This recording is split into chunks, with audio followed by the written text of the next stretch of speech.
அன்பார்ந்த இணையதள நேயர்களை மீண்டும் www.qcrc.in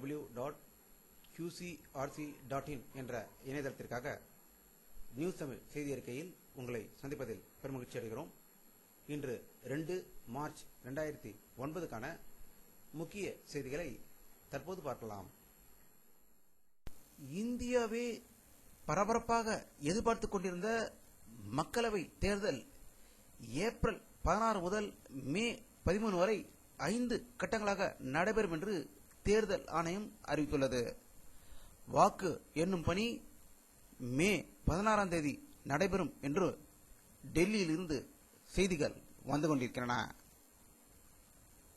தமிழ் ஈழ நாட்டில் தமிழர்களை இலங்கை இராணுவத்தினர் படுகொலை செய்யப்படுவதை கண்டித்து பெங்களூரில் கர்நாடக தமிழ் மக்கள் இயக்கம் சார்பில் பிரம்மாண்டமான பேரணி நடந்ததாக பெங்களூரிலிருந்து தகவல்கள் வந்து கொண்டிருக்கின்றன. மேற்கு ஆப்பிரிக்காவில் உள்ள கினியா பிசாவ் நாட்டில் ராணுவ புரட்சி வெடித்தது.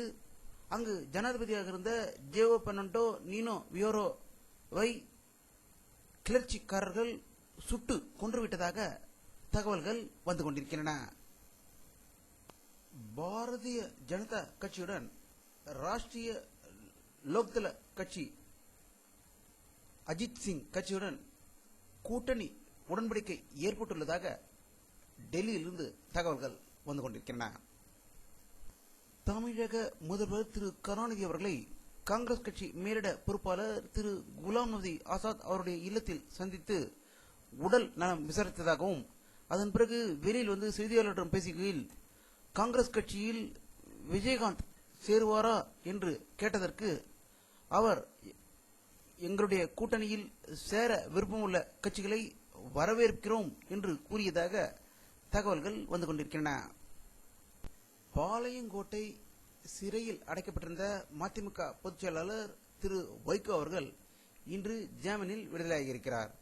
அவர் செய்தியாளர்களிடம் பேசுகையில் ஈழ தமிழர் பிரச்சனையில் இந்திய அரசாங்கத்தின் அனைத்து துரோகத்துக்கும் தமிழக முதலமைச்சர் கருணாநிதி கூட்டு பங்காளியாக உள்ளார் என்றும் இந்திரா காந்தி ஆட்சியில் கச்சத்தீவை பறிகொடுத்தார், தற்போது சோனியா ஆட்சியில் தமிழனின் உயிரை பறிகொடுத்து கொண்டிருக்கிறார் என்று செய்தி வெளியிட்டதாக தகவல்கள் வந்து கொண்டிருக்கின்றன.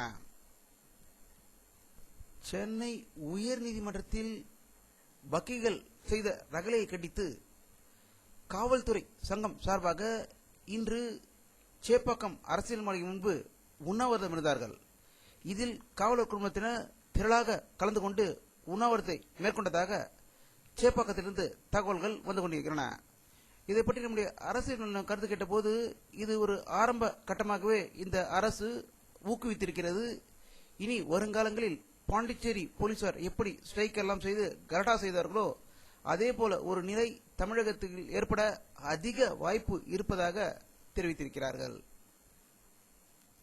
இந்திய இறையாண்மைக்கு எதிராக பேசியதாக கொளத்து மணி அவர்கள் இன்று திடீரென்று கைது செய்யப்பட்டதாக மேட்டூரிலிருந்து தகவல்கள் வந்து கொண்டிருக்கின்றன. உயர் நீதிமன்ற வன்முறை சம்பவங்களை கண்டித்து தமிழக முழுவதும் வழக்கறிஞர்கள் நீதிமன்ற புறக்கணிப்பு உள்ளிட்ட போராட்டங்களை கடந்த 7 நாட்களாக தொடர்ந்து இன்றும் நடந்து கொண்டிருக்கிறது.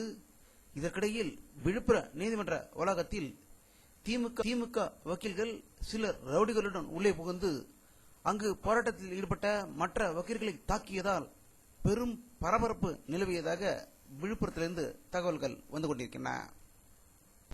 தமிழகம் மற்றும் புதுச்சேரியில் இன்று +2க்கான தேர்வு ஆரம்பமானது.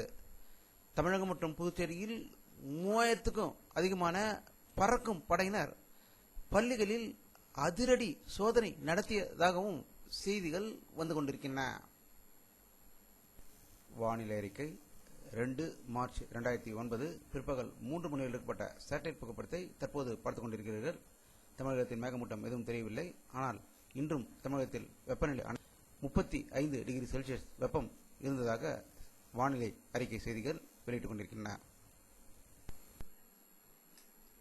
இத்துடன் இந்த செய்தி அறிக்கை நிறைவடைகிறது.